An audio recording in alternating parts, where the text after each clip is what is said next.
Welcome to my class 7 standard subject Hindi chapter 5 Hind देश के निवासी। हिंद देश के निवासी लास्ट लेक्चर में मैंने आपको वीडियो में इसके बारे में क्वेश्चन आंसर वगैरह सब मैं करा दी हूँ, पोएम्स के भी बारे में बता दी हूँ। तो ये चैप्टर में क्या बताता है, क्या सिखाता है, ये हमारे लिए एक प्राकृतिक का क्या है, विधाता है, ये कविता का जो एकता के स्वरूप में है। ओके, तो क्या है विविधता में एकता हमारे क्या है, हमारे देश का एक विशेषता है। साथ ही हमारा वह शक्ति और शक्ति के परिचायक है। मानवीय एवं प्राकृतिक विविधताएं होने पर भी उनमें एक सूत्र बांधा हुआ है। तो हम आगे देखेंगे, निम्नलिखित प्रश्नों का विकल्प देकर उत्तर लिखिए। ये निम्नलिखित प्रश्नों के उत्तर दिए गए हैं, उसमें से आपको ये विकल्प चूज करके सही आंसर लिखना है। ओके, तो मैं आपको लिख करके बताया, फूलों को माला में जाता है क्या डाला, पिरोया या गुथा या मथा। ये आपको क्वेश्चन है और आपको 4 ऑप्शन दिया गया है, तो उसमें से आपको एक को चूज करना है कि कौन सा राइट है। ओके, तो कौन सा पहला है, क्या फूलों का माला में जाता है, फूलों के माला में डैश जाता है, क्या है, डाला, पिरोया, गुथा और मथा। तो क्या आएगा यहाँ, गुथा जाता है। फूलों के माला में क्या गुथा जाता है, माला गुथा जाता है। तो हम यहाँ क्या लिख देंगे, गुथा। ओके, तो आप जरा ध्यान से देखिएगा।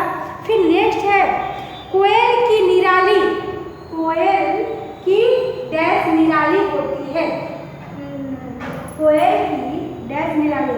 थर्ड क्वेश्चन में आएगा, मैं साइड में हो जा रही हूँ, आप एक बार देख भी लीजिए और लिख लीजिए। सभी डैश की मंजिल एक होती है, सभी यहाँ लिखेंगे, सभी डैश की मंजिल एक होती है। मंजिल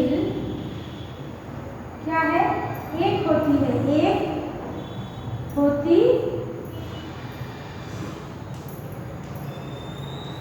है, एक होती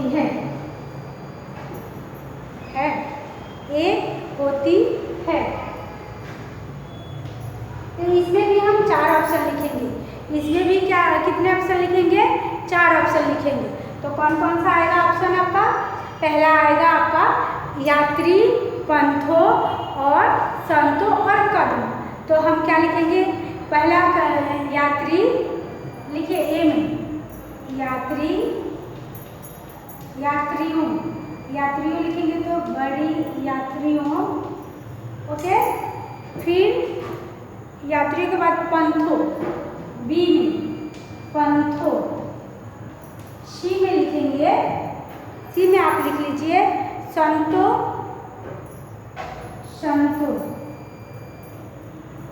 डी में लिखेंगे कदमों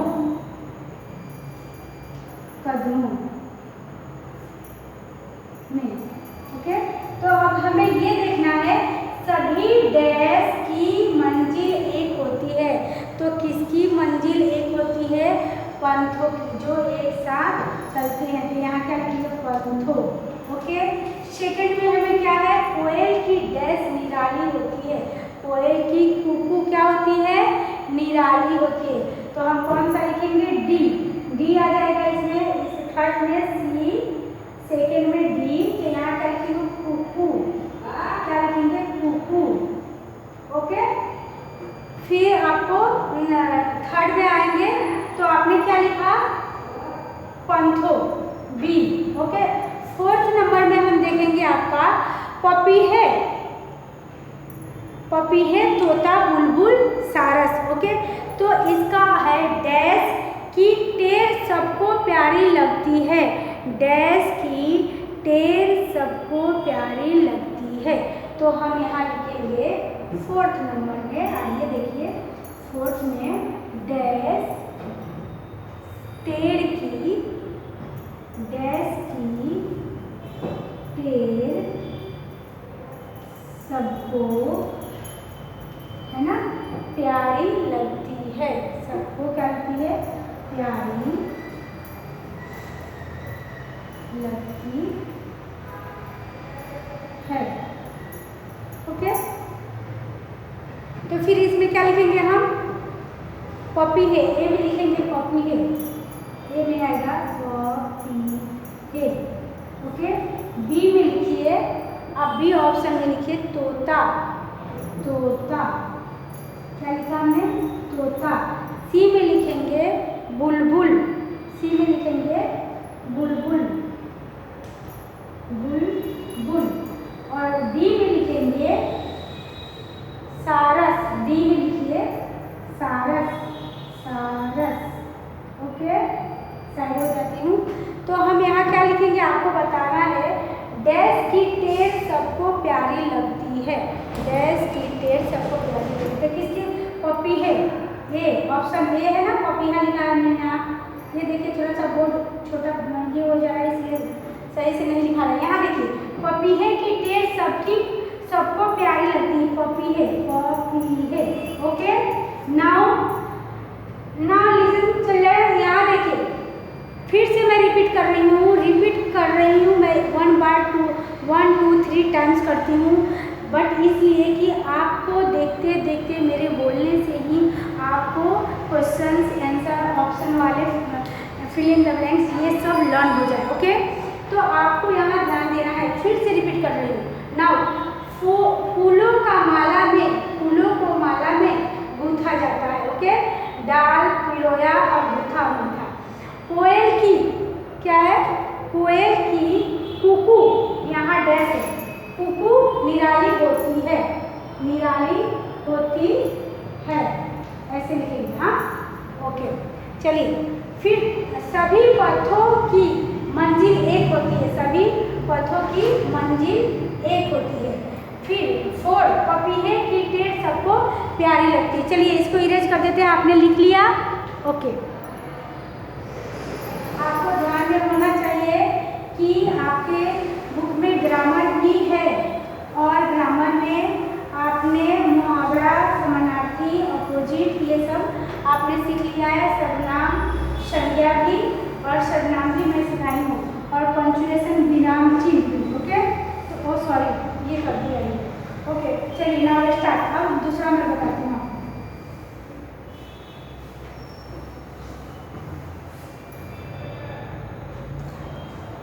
अभी हम देखेंगे उचित शब्दों को चुनकर रिक्त स्थानों की पूर्ति कीजिए, रिक्त स्थानों की पूर्ति कीजिए। सेकंड क्वेश्चन आपका आएगा, सेकंड क्वेश्चन है रिक्त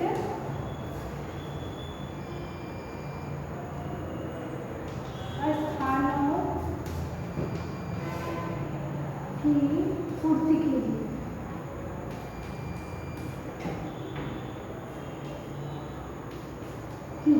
ओके, नाउ स्टार्ट। तो रिक्त स्थानों की पूर्ति कीजिए में क्या आएगा? पहला आएगा आपका हिंद देश के डैश सभी जन एक है, हिंद देश के डैश सभी जनक एक है।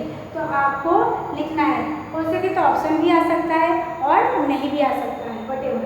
तो हम ऑप्शन के साथ नहीं चलेंगे, मैं तो ऑप्शन के लिए ऐसे दे रही हूँ कि हो सकता है, इट मे भी, ऐसा नहीं कि कन्फर्म है कि देना ही है, नहीं हो सकता है, हो भी सकता है, नहीं भी हो सकता। ओके, तो हम ऑप्शन के साथ नहीं, ऐसे ही लर्न करेंगे और देखेंगे क्या है। हिंद देश के निवासी, देखिए नाउ स्टार्ट। 1 हिंद देश के डैश निवासी सभी जनक के थे, निवासी सभी जनक के थे, सभी जनक एक है। ओके, एक है। तो हम यहाँ क्या लिखेंगे बच्चों? जब हमारे साथ ये है तो हम यहाँ क्या लिखेंगे? निवासी। ओके, आप अपने बुक में, टेक्स्ट बुक में देख सकते हैं। सेकंड है प्यारे प्यारे फूल गुथे, सेकंड आपके प्यारे प्यारे फूल गुथे, प्यारे प्यारे फूल गुथे। ओके, डैश में एक है, डैश में एक है, छोटा डैश भी हूँ, है ना, कि जाके मेरा ये वाक्य पूरा हो जाए। ओके, गा रही है डैश बुलबुल राग मगर एक है। गा रही है डैश बुलबुल राग मगर एक है। तो यहाँ क्या है, हिंद देश के सभी जनक एक है। सॉरी, ये आ जाएगा आपका यहाँ से, ये डैश है यहाँ, तो हम क्या लिखेंगे, हिंद देश के निवासी, यहाँ पर निवासी आ जाएगा और सभी जनक एक है। फिर प्यारे प्यारे फूल गुथे हैं, फूल डैश है, तो इसमें हम क्या लिखेंगे, फूल में क्या है, माला, माला में एक है, माला, माला, ये बड़े माला। ओके, अब तो खबर पड़ जाएगा। हाँ, फिर नेक्स्ट क्या लिखा हमने, थर्ड में आएगा आपका कि गा रही, थर्ड में आएंगे गा रही डैश, गा रही डैश बुलबुल राग मगर एक है। बुलबुल, बुलबुल राग मगर एक है, राग मगर एक है, एक है। ओके, तो हम यहाँ क्या लिखेंगे, राग, क्या आएगा, गा रही राग मगर बुलबुल एक है। तो डैश है तो क्या आएगा यहाँ, गा रही तराना बुलबुल, क्या लिखना है यहाँ, गा रही है तराना बुलबुल, लिखिए यहाँ तराना, तराना बुलबुल राग मगर एक है। फोर्थ में देखेंगे हम, आप भी नोट में लिख लीजिए, धर्म है अनेक जिनका डैश वही है। धर्म है अनेक जिसका डैश वही है, तो डैश में हमें लिखना है कि क्या आएगा, तो धर्म है अनेक जिसका सार यही है, डैश में लिखेंगे सार यही है। देखिए, धर्म है एक जिसका, धर्म है एक जिसका सार यही है, जिसका डैश में क्या आ जाएगा, सार यही है, यही है। ओके, सार यही है। सॉरी, खांसी आ गई। फिफ्थ में पंथ है निराले सबकी डैश, तो एक है। फिफ्थ नंबर में देखेंगे, पंथ है निराले, पंथ है निराले, निराले मगर क्या लिखेंगे, पंथ है निराले सबकी मंजिल एक है, सबकी निराले सबकी मंजिल एक है, एक है। ओके, क्या लिखा हमने, मंजिल एक है, तो यहाँ हम डैश बनाएंगे, पंथ है निराले सबकी डैश एक है, तो क्या लिखेंगे, पंथ है निराले सबकी मंजिल एक है। तो आपको ये समझ में आ गया, फिर से वन टाइम मैं रिपीट कर रही हूँ। ओके, फिर से वन टाइम रिपीट कर रही हूँ, तो आप यहाँ से देख लीजिए, वन से लेके, हिंद देश के डैश, हिंद देश के निवासी सभी जनक एक है। ओके, सेकेंड, प्यारे प्यारे फूल गुथे डैश माला में एक है। ओके, थर्ड नंबर, गा रही तराना बुलबुल राग मगर एक है। फोर्थ नंबर में आइए, धर्म है एक जिसका सार यही है। ओके, पंथ है निराले सबकी डैश मंजिल एक है, डैश की जगह क्या आएगा, मंजिल एक है। ओके, तो ये आपका हो गया, ऑप्शन वाले हो गए, एफपी हो गया, फिल इन द ब्लैंक। और अभी हम वाक्य को सही अक्षरों में चुनकर उसका वाक्य को पूरा कीजिए। तो उसको 2 में एक्सप्लेन करके बता देती हूँ और मैं आपको आगे पढ़ाऊंगी। चलिए, क्वेश्चन नंबर 3 में देखेंगे, सही वाक्यांश चुनकर पूरा वाक्य फिर से लिखिए। क्या करेंगे हम लोग, क्वेश्चन नंबर 3 में देखेंगे। क्वेश्चन देखिए, सही वाक्यांश, वाक्यांश, ओके, सही वाक्यांश पूरा कीजिए। चुनकर पूरा वाक्य पूरा कीजिए। पूरा वाक्य चुनकर पूरा वाक्य फिर से लिखिए। क्या करना है, इसको फिर से लिखना है। ओके, लिखिए। ओके, फिर से लिखना है।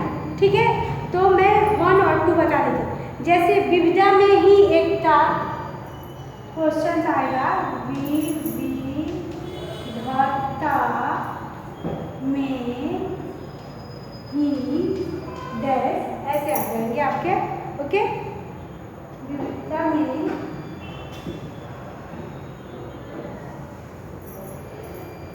एकता ही ऐसे डैश। ओके, अब आपके ऑप्शन में आएंगे, जैसे आएगा अ ब ख, या ऐसे आएंगे ए बी सी। तो 3 ऑप्शन लिखा होगा, उसमें से आपको एक सही लिखना है। हमारे देश की विशेषता है, क्या लिखेंगे, हमारे देश की विशेषता है, विशेषता है। ओके बच्चों, फिर सी में लिखा हमारे देश का मुख्य राग है। हमारे देश का मुख्य राग है, यहाँ देखिए हमारे देश का मुख्य राग है। क्या है, राग है। ओके, सी में हम देखेंगे हमारे देश का मूल तत्व है।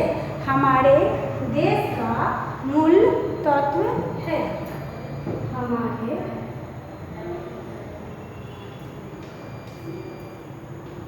देश का मूल्य तत्व है। ओके,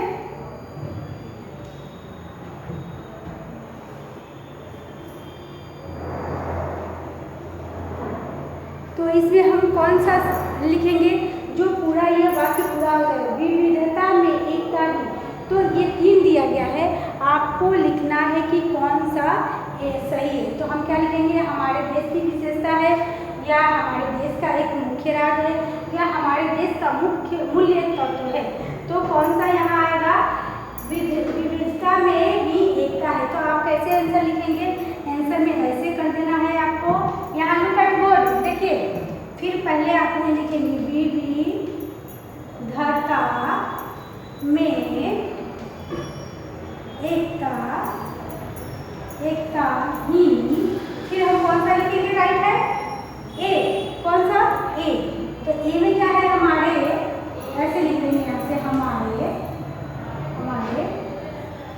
देश का मुख्य राग है। ओके, राग है। ऐसे ही और भी ऑप्शन आएंगे, ज़्यादा समय नहीं है इसलिए मैं पूरा लिख के नहीं बता रही हूँ। तो आपको ये लिख के मैं बता दी, आई होप आप समझ गए होंगे कि इसको कैसे लिखना है। ओके, तो आप ऐसे दूसरे आगे, सभी धर्म एक समान है क्योंकि, उसके ऑप्शन में उनका जन्म स्थान कहाँ है, ऐसे वगैरह वगैरह आ सकते हैं। फिर नेक्स्ट आएंगे, अलग अलग नदियाँ का सार क्या है, आपको वो लिखना होगा। क्वेश्चन में आपने सभी क्वेश्चन का मैंने करा दिया है, तो अभी आपको मैं ये बता रही हूँ। देखिए, हिंदवासियों में कैसी विविधताएं हैं, माला में कौन कौन से फूल एक रूप में हुए हैं, स्वाध्याय का कराया। इस कविता में किन किन नदियों का उल्लेख है, और नदियों में से क्या क्या संदेश मिलता है, ये सब आपको पता चल ही गया है। और सर्वनाम किसे कहते हैं, पुरुषवाचक संज्ञा और जातिवाचक संज्ञा। पुरुषवाचक सर्वनाम जब हम बातचीत करके किसी के बारे में बोध करते हैं तो क्या होता है, पुरुषवाचक संज्ञा। अतः बातचीत करते समय के 3 प्रकार के शब्दों का प्रयोग करते हैं, जैसे उत्तम पुरुष, मध्यम पुरुष और अन्य पुरुष।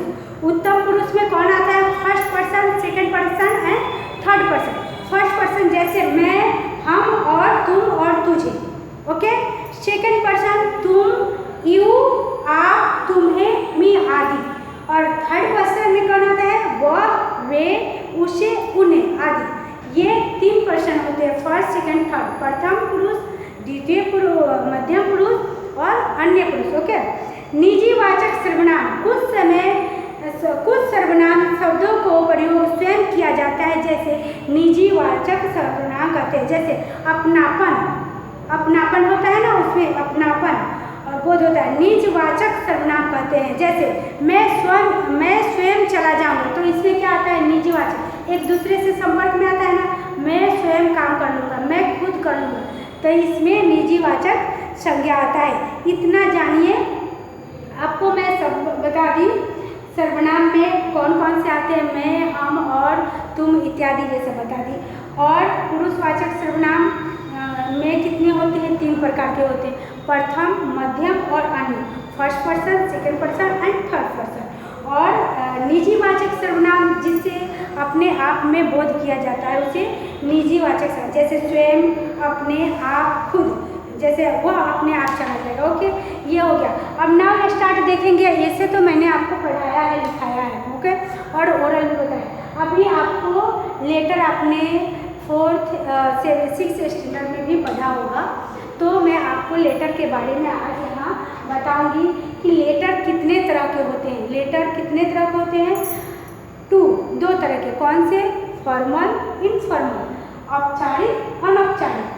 औपचारिक किसे कहते हैं, अनौपचारिक किसे कहते हैं, और अनौपचारिक का मतलब कौन सा लेटर होता है और औपचारिक का मतलब कौन सा होता है।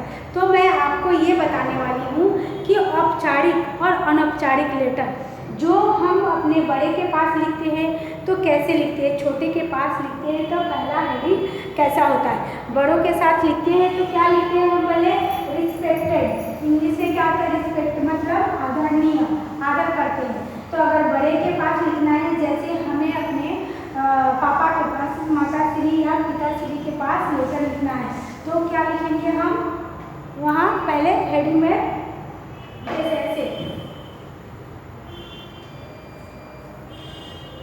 रिस्पेक्टेड हो गया ना ये, तो यहाँ हिंदी में हम क्या लिखेंगे, सॉरी, आदरणीय। ये क्या होगा, बड़ों के लिए होता है। किसके लिए होता है, जो हमसे बड़े हैं उनके लिए उपयोग किया जाता है, उपयोग किया जाता है। ओके, जैसे बड़े में आपके कौन आएंगे, जैसे आ जाएंगे आपके बड़े में माता, पिता, चाचा, चाची, ओके, भैया, दीदी, ओके, भैया, दीदी, नाना, नानी इत्यादि, और भी जो भी आपसे बड़े व्यक्ति हैं उनके में हम बोध करते हैं। और इसके साथ एक पूज्य भी बोध करते हैं। पूज्य भी लिखिएगा तो उसका मान सम्मान यही होगा, आदरणीय भी लिखिएगा तो ये बड़े के लिए। अगर छोटे के पास आपको लिखना है, जैसे छोटे भाई बहन है या इक्वल है, हमारे फ्रेंड्स के पास लिखना है, तो कैसे लिखेंगे, वहाँ हम ऐसे लिखेंगे, जैसे हमारे छोटे भाई बहन हैं, आपके छोटे हैं, जैसे आपका छोटा प्यारा भाई मुन्ना, ओके, मुन्ना है, तो आपको मुन्ना के पास लिखना है, तो क्या लिखो, प्यारे मुन्ना, है ना, प्यारे मुन्ना, खूब ढेर सारा प्यार, है ना, ढेर सारा प्यार, आशीर्वाद, आशीष, स्नेह, हम ये सब वर्ड लिख सकते हैं, है ना। डियर लवली, प्यारे लवली, ऐसे लिखते रहते हैं। तो प्यारे मुन्ना, स्नेह भरा प्यार, स्नेह भरा प्यार, ओके, चाहे आशीष या आशीर्वाद, ये हम छोटे के लिए यूज करते हैं, ओके। और दोस्त के लिए लिखेंगे तो डियर फ्रेंड्स, नमस्ते, हेलो, हाय, ऐसे सब हम लिखते हैं ना, तो वो सब आ जाएंगे। अब आप यहाँ देखिए, ये हमने पार्ट बनाया, 1 पार्ट 2 पार्ट, ओके। पर लेटर के कितने पार्ट होते हैं, 2, ओके, 2। कौन से, फर्स्ट औपचारिक और अनौपचारिक। फर्स्ट औपचारिक में क्या होता है, फॉर्मल लेटर।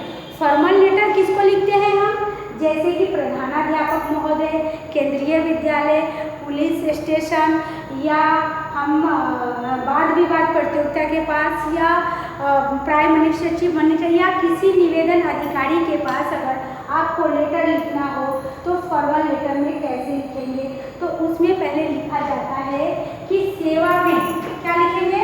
पहला हेडिंग क्या होगा आपका, यहाँ बोर्ड पर जरा देखेंगे, ध्यान देंगे, सॉरी सही से नहीं हुआ है, हाँ लुक एट बोर्ड, यहाँ ध्यान दीजिएगा।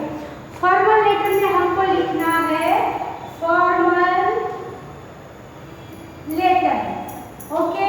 तो इसमें क्या लिखना है हमको, जैसे आपको अपने टीचर के पास लिखना है ना, या अपने प्रधानाध्यापक प्रिंसिपल के पास लिखना है, डायरेक्टर के पास लिखना है, क्या लिखना है कि हमें बहुत लंबा छुट्टी लेके जाना है कहीं, या शादी है, या कहीं हम किसी का कंप्लेन कर रहे हैं या शिकायत कर रहे हैं, कहीं हम फंस गए हैं, उनसे निकलना है, या हमारे कार्य में कोई बाधा डाल रहा है, या वकील के साथ हमारा कुछ कोर्ट का कचहरी का भी कुछ भी हो वाद विवाद, उन लोगों के पास हम कौन सा लेटर करते हैं, औपचारिक लेटर फॉर्मल, यानी कि लिखेंगे हम पहले सेवा में, क्या लिखेंगे, सेवा में टू, सेवा में प्रधानाध्यापक, प्रधानाध्यापक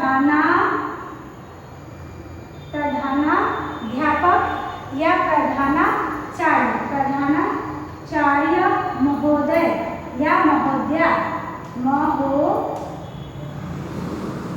ओके, ठीक है। फिर केंद्रीय विद्यालय में भी लिखना है तो लिख सकते हैं, या कहीं वाद विवाद प्रतियोगिता में आपको लिखना है तो लिख सकते हैं। अब आप समझ गए, ये बाहरी लोगों के लिए फॉर्मल लेटर है। अनौपचारिक लेटर, इनफॉर्मल लेटर का फॉर्मेट कैसा होता है, हमें फ्रेंड के पास लिखना है, अपने रिलेशन नाता के पास लिखना है, जैसे father, mother, brother, big brother, या स्मॉल के पास, या किसी के पास भी लिखना है, जो संबंधियों के पास लिखना है, जैसे पिताश्री, माताश्री, चाचा, चाची, नाना, नानी, मटेरियल अंकल, फुआ, फूफा, लोगों के पास लिखना होता है लेटर। तो हम क्या फॉर्मल लेटर का इस्तेमाल करते हैं, इनफॉर्मल, फॉर्मल और इनफॉर्मल, ओके। तो किसका हम इस्तेमाल करेंगे इनफॉर्मल लेटर में, किसको, पिताजी के पास। जैसे आप यहाँ लिख के मैं बताती हूँ, जैसे आपको अपने पापा के पास लेटर लिखना है तो क्या लिखेंगे, आदरणीय, ऐसे आदरणीय पिताजी, क्या लिखेंगे, आदरणीय पिताजी, पिताजी। सादर प्रणाम, क्या लिखेंगे, सादर प्रणाम, ओके। फिर यहाँ प्रणाम लिख दिया तो यहाँ से हेडिंग छोड़ के आप लिखेंगे मैं, लेटर लिखने का ये तरीका। पहले आप यहाँ क्या लिखेंगे, एड्रेस, हम लिखते हैं एड्रेस जिसको लिखना होता है, फिर यहाँ डेट लिखते हैं, और लास्ट में लिखेंगे आपका आज्ञाकारी पुत्र, या आप टीचर के पास लिखें तो आपका आज्ञाकारी छात्र, विश्वासी, विश्वसनीय, फेथफुली, ऐसे लिखे। तो मैं यहाँ क्या लिखा मैंने, मैं यहाँ कुशल पूर्वक हूँ, मैं यहाँ सकुशल पूर्वक हूँ, सकुशल, ओके, पूर्वक हूँ। आशा करता हूँ कि पिताजी आप भी वहाँ सकुशल पूर्वक होंगे। चलिए मैं ओरल आपको बता देती हूँ। आशा है कि आप भी वहाँ सकुशल पूर्वक होंगे, और मैं यहाँ अच्छी तरह से पढ़ाई कर रहा हूँ, या उनको कहीं जाना है या पैसा मांगना है तो लेटर लिखने के पहले जब फॉर्मल में लिखते हैं तो जब आप एड्रेस लिख देंगे ऐसे, फिर वहाँ आपको सब्जेक्ट लिखना होता है, विषय कि आपको क्या लिखना है। जैसे सपोज डेट आपको लीव लेना है टीचर से तो क्या लिखेंगे, application for the leave, okay, application for the leave. तो आपको कितना डेज का लेना है, उसके अंदर आप मटेरियल अपना लिखेंगे कि आपको कितने दिन के लेना है, क्यों लेना है, वो आप उसके बारे में लिखेंगे। फिर लास्ट में लिखेंगे उपरोक्त बातों को ध्यान में रखते हुए हमें बाहर जाने के लिए परमिशन दिया जाए, तो वो मैं आपको देख के लेटर पढ़ दूँगी। फिर आप लास्ट में लिख करेंगे तो लिख देंगे कि आपका विश्वासीय छात्र छात्रा या आपका पुत्र पुत्री या भतीजा भतीजी जो भी होगा तो आप यहाँ लिख सकते हैं। पहले क्या लिखेंगे, जन्म तिथि, डेट लिखते हैं, एड्रेस लिखते हैं, फिर तिथि लिखते हैं, तिथि तिथि मीन्स दिन, ओके। फिर पाने वाले का नाम लिखते हैं और फिर विषय लिखते हैं, फिर किसके पास होते हैं उसके लिए। तो आई होप आप समझ गए होंगे कि लेटर दो प्रकार के होते हैं, formal letter, informal letter. Informal letter मित्र संबंधियों और रिलेशन के लिए, फॉर्मल लेटर प्रधानाध्यापक केंद्रीय अधिकारियों के लिए होता है। तो इसमें ये दोनों लेटर आता है। तो आपके पास कोई सा भी वर्कशीट में फॉर्मल या इनफॉर्मल में से भी आ सकता है। तो आप लेटर पे भी ध्यान देंगे, ऐसे पे भी ध्यान देंगे, ग्रामर पे भी ध्यान देंगे और टेक्स्ट बुक में जो भी चैप्टर है उन पे भी ध्यान दीजिएगा। मैं तो आपको बता दे रही हूँ, लेकिन आपको घर पे भी वीडियो भी देखना है और नोट में अगर डाउन कर लिखते हैं तो उसे भी रीड करना है, वन टाइम टू टाइम लिखना है। और टेक्स्ट बुक तो रखना नहीं है, रखेंगे तो आपको कुछ भी नहीं आएगा। आपको बेस्ट स्टूडेंट बनना है तो टेक्स्ट बुक हाथ में लीजिए, चैप्टर निकालिए और उसको रीड कीजिए, वन टाइम टू टाइम। जो नहीं समझ में आता है वर्ड उसको फिर से लिखिए, अपने नोट में लिखिए, वन टाइम टू टाइम। और आपको बार बार लर्न करना है, तभी आप बेस्ट बन सकते हैं, अच्छा रैंकर बन सकते हैं। और आई होप स्टूडेंट आप बहुत अच्छी तरह से ध्यान देते होंगे पढ़ाई पे भी, और आपको लर्न करना भी है, लिखना भी है, तो आपका लेटर भी आ सकता है। तो ओके, आप लेटर भी समझ गए। और ये आपका 5 चैप्टर देश के हिंद देश के निवासी बता दी मैं आपको। तो आई होप सब कुछ कंप्लीट हो गया, आप इसको रीड करेंगे और ध्यान देंगे। ओके बच्चों, तो आज के लिए बस इतना ही। Thank you, Hari Om.